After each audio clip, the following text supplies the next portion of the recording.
Nifty 50।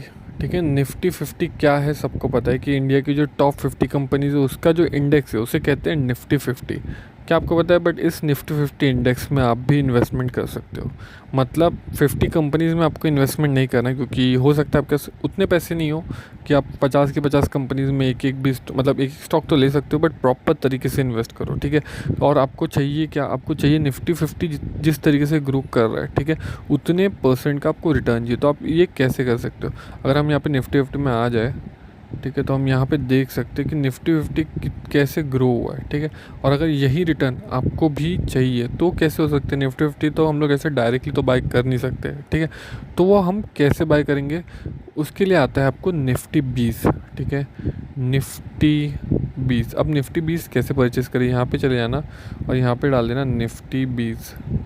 तो ये देखो निफ्टी 20 करके आ गया। इस पर आप क्लिक करोगे, यहाँ पे चले जाओगे तो यहाँ पे देखो ये क्या करता है, जो आपको निफ्टी 50 जो है, जो इंडेक्स है, वो जिस तरीके से ग्रो हो रहा है ये उसको ट्रैक करता है और ये भी उसी तरीके से ग्रो होता है। तो इसको आप बोल सकते हो इंडेक्स फंड भी बोला जाता है जिसको।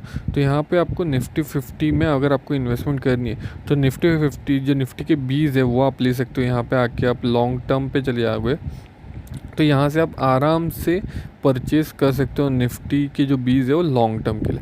अब इसमें बहुत लोगों का एक सवाल होता है कि हमें निफ्टी 50 में एसआईपी करनी चाहिए, लमसम करनी चाहिए। ठीक है, तो देखो निफ्टी 50 क्या कर रहा है, ट्रैक कर रहा है इंडेक्स को। इंडेक्स क्या होता है, एक साल हो सकता है मार्केट डाउन चला जाए, अगला साल ऊपर चला जाए, तो चलते जाएगा। तो लमसम अच्छा है एसआईपी? आप ही मुझे बताओ। देखो मैं तो दोनों करता हूँ, बीच बीच में मैंने वीडियोज़ में भी बताया हुआ है कि कभी यार मैं दोनों कर देता हूँ। मतलब एसआईपी तो मेरी चालू ही रहती है, लमसम मैं कभी कभार कर देता हूँ। तो निफ्टी 50 20 में भी आप वैसा कर सकते हो। कभी कभार आपके पास लमसम है तो कर देना, वरना एसआईपी तो ज़रूर रखना चालू। ठीक है, क्योंकि बहुत इंपॉर्टेंट है निफ्टी 50 की जो 20 है उसमें करना। क्योंकि यहाँ पे देखो, यहाँ पे कोई आप स्टॉक को ट्रैक नहीं करे, एक इंडेक्स को ट्रैक करो। और इंडेक्स क्या है, उसके जो अंदर के जो स्टॉक है वो चर्न हो रहे हैं अकॉर्डिंग टू उनका मार्केट कैप या जो भी अलग अलग पैरामीटर्स बेसिस पे रहेंगे। तो क्या होने वाला है, देखो कहीं ना कहीं जैसे आपका यहाँ पे आप देख सकते हो निफ्टी 50 जो है वो अभी करीब करीब 22,500 पे, यही एक टाइम के आसपास कितने पे था, 1,000 रुपये पे था, 900 पे था। तो ये ग्रो होता गया है। ठीक है, तो वैसे ही क्या होगा, जो आपके निफ्टी 20 में जो अपनी इन्वेस्टमेंट किया वो भी ग्रो करेगी, क्योंकि वो निफ्टी 50 को ट्रैक कर रही है, वो कोई स्टॉक को ट्रैक नहीं कर रही। ठीक है, अगर कोई स्टॉक को ट्रैक कर रही तो उसकी फिर आपको चेक करना होता है रेवेन्यू, प्रॉफिट, एवरी मंथ क्या हो रहा है, प्रमोटर्स ने शेयर, बहुत सारी चीज़ आपको चेक करनी होती है। ठीक है, बट यहाँ पे अगर आप ट्रैक क्या किसको, निफ्टी 50 इंडेक्स को, तो कहीं ना कहीं यहाँ पे आपको एडवांटेज है। अब इसमें एक चीज़ आ जाती है, लोगों का एक सवाल होता है कि हमें निफ्टी 50 का जो इंडेक्स है उसमें इन्वेस्टमेंट करनी चाहिए या फिर हमें म्यूचुअल फंड में इन्वेस्टमेंट करनी चाहिए। तो देखो दोनों का अगर आप देखने जाओ, म्यूचुअल फंड का भी आप कोई भी अच्छा म्यूचुअल फंड उठा लो, ठीक है, तो कहीं ना कहीं 12 से 15% का रिटर्न उसने दिया हुआ है। और अगर आप निफ्टी 50 का भी देखोगे इतने साल का अगर ट्रैक रिकॉर्ड, मैं यहाँ पे दिखा देता हूँ, निफ्टी 20 डाल देते हैं हम लोग। ठीक है, तो इसमें भी आपको वही देखने मिलेगा कि करीब करीब उसका भी क्लोज टू क्लोज उतना ही है। मैं 5 साल का कर लेता हूँ तो यहाँ पे देखो 15% का ही है। और आप अगर कोई भी म्यूचुअल फंड में अगर आप कर रहे हो तो करीब करीब आपका उतना ही रहेगा। मतलब 15 से हो सकता है, अगर कोई बहुत बढ़िया म्यूचुअल फंड है तो 15 से 18 या फिर 20 के भी आसपास बहुत सारे म्यूचुअल फंड ने दिया हुआ है। ठीक है, बट आपको वो चीज़ देखनी कि आपको देखो म्यूचुअल फंड में क्या है कि हो सकता है कि ये 5 साल के लिए ये म्यूचुअल फंड अच्छा परफॉर्म करे, अगले 5 साल के लिए कोई और करे। ठीक है, बट वो वेरी होता जाएगा। ठीक है, बट यहाँ पे निफ्टी 50 का एक आपका ETF है जो कि आपका इन्वेस्टमेंट होती रहेगी। अब इसमें देखो, इसमें एक चीज़ बहुत इंपॉर्टेंट है देखनी, वो है एक्सपेंस रेशियो, जो कि बहुत कम है, 0.04%। इसका मतलब क्या होता है एक्सपेंस रेशियो? क्या देखो, आप काम कर रहे हो, मैं काम कर रहा हूँ, हर एक इंसान काम कर रहा है, तो करीब करीब जब हर एक इंसान काम कर ही रहा है तो सबको तो पैसे चाहिए। ठीक है, तो ये जो लोग भी हैंडल कर रहे हैं बैक एंड पे, निफ्टी 50 हो गया, म्यूचुअल फंड हो गया, तो हर एक का एक एक्सपेंस रेशियो होता है। ठीक है, अब जैसे यहाँ पे इसका है 0.04%, और वहीं पे अगर मैं कोई उठा लेता हूँ, यहाँ पे जैसे कॉइन है जो कि ज़ीरोधा का ही है। ठीक है, मेरी वॉच लिस्ट में जो भी आपकी ये है उसको हम लोग देख लेते हैं। देखो इसका एक्सपेंस रेशियो 0.7 है, वहाँ पे कितना था निफ्टी 20 का 0.04%। अब ये एक्सपेंस रेशियो किससे कटता है, जो भी आप इन्वेस्टमेंट करते हो उसमें से वो लोग पैसा काटते हैं और उसके बाद बची हुई जो वो इन्वेस्टमेंट होती है। तो एक्सपेंस रेशियो जो है सबसे इंपॉर्टेंट है। और यहाँ पे मैंने आपको डिफरेंस तो दिखाई दिया म्यूचुअल फंड, कोई भी म्यूचुअल फंड डालो सब में एक्चुअली 0.5% का है, बट निफ्टी 20 का ही है जो कि 0.04 है। ठीक है, मैंने गलत तो नहीं देखा ना, 0.04% है, जो कि एक्चुअली बहुत कम है।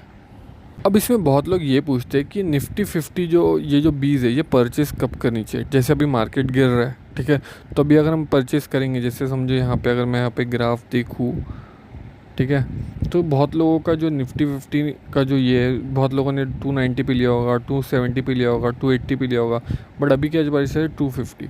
तो बहुत लोग ये पूछते हैं कि ये हमें कब परचेस करना है, सही टाइम क्या है परचेस करने का। तो आपको देखो इंपॉर्टेंट क्या है समझना कि अगर आप पिछले वाला भी देखोगे, देखो बहुत लोगों ने यहाँ पे क्या किया 220 पे लिया होगा, उसके बाद 170 पे गया, बट ये अभी क्या गया हुआ है ऊपर, एक 290 पे गया हुआ है।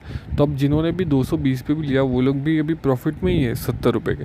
तो आपको ये देखना बहुत ज़रूरी है कि जो अभी मार्केट चल रहा है वो तो चाहे लोअर साइड पे जाए, ऊपर साइड पे कहीं पे भी जाए, आपकी एसआईपी रुकनी नहीं चाहिए, आपकी एसआईपी चलती जानी चाहिए। और निफ्टी 20 जो है वो कहीं ना कहीं, जैसे मैंने आपको स्टार्टिंग में बताया कि रिस्क क्लोज टू क्लोज है ही नहीं। क्यों नहीं है, क्योंकि वो इंडेक्स फंड को ट्रैक कर रहा है। ठीक है, तो लॉन्ग टर्म में आपको बेनिफिट है कहीं ना कहीं। अब लोग बोलते हैं शॉर्ट टर्म या फिर लॉन्ग टर्म क्या बेटर है निफ्टी 20 में। देखो निफ्टी 20 एक्चुअल में है ही लॉन्ग टर्म। ठीक है, कहीं ना कहीं अपना जो रिटायरमेंट प्लान अगर आप सोच रहे हो तो कहीं ना कहीं आप लॉन्ग टर्म निफ्टी 20 में इन्वेस्टमेंट कर सकते हो। और क्या एसआईपी करनी है एसआईपी कर सकते हो, और जैसे मैंने आपको बताया आपका लमसम करनी है तो आप लमसम भी कर सकते हो। दोनों चीज़ों से आपकी एडवांटेज ही है। इसमें बहुत लोगों का ये भी सवाल होता है कि निफ्टी 20 को हम सेल कैसे करें। तो पहली चीज़ तो सेल नहीं करना चाहिए, तो मेरे को दिखाना भी नहीं चाहिए, बट मैं फिर भी आपको दिखा देता हूँ। यहाँ पे आप क्लिक करोगे सेल वाले ऑप्शन पे आप क्लिक कर देना, और जो भी आपकी क्वांटिटी रहेगी जितनी भी आपको करनी है वो लगा के यहाँ पे लॉन्ग टर्म पे करना। ठीक है, शॉर्ट इंट्राडे मत करना, वरना इंट्राडे गलत वाला सेल, मतलब ये हो जाएगा, सेल नहीं होगा वो, बेसिकली अलग सेल होकर फिर आपको बाय करना पड़ेगा, क्योंकि आपने देखो लॉन्ग टर्म में परचेज़ किया हुआ है। ठीक है, तो लॉन्ग टर्म का ही आपको सेल करना चाहिए, मतलब करना पड़ेगा। ठीक है, तो यहाँ पे आप वो सेटिंग देख लेना, उसके जितना भी आपका निफ्टी 20 का आपका ये रहेगा वो आप वहाँ पे जाके सेल कर सकते हो। अभी निफ्टी 20 में लोग हैं ना दो बड़ी मिस्टेक करते हैं इन्वेस्टमेंट के टाइम पे। ठीक है, और ये मिस्टेक एक्चुअली बहुत लोग स्टॉक मार्केट में ही करते हैं। पहली मिस्टेक ये करते हैं कि इनकंसिस्टेंट इन्वेस्टमेंट। जैसे देखो एसआईपी अगर आपकी कटती है तो आपको एसआईपी के थ्रू आपका पैसा कटते जाएगा। ठीक है, तो आपके लिए बेटर है। बट बहुत लोग क्या करते हैं एक साथ लमसम कर दिया आज, फिर 2-3 महीने करेंगे नहीं, 2-3 महीना मार्केट नीचे गया तो उनको एडवांटेज मिलता नहीं है, वापस जब मार्केट ऊपर जा रहा है तब कहीं पे बीच में कर देंगे। तो वो लोग ये गलती करते हैं, ठीक है, कि वो प्रॉपर तरीके से एसआईपी नहीं करते और प्रॉपर तरीके से उनकी इन्वेस्टमेंट होती नहीं है। ठीक है, तो आपको एसआईपीज़ करना बहुत इंपॉर्टेंट है। जो दूसरी गलती लोग करते हैं वो करते हैं विदड्रॉ।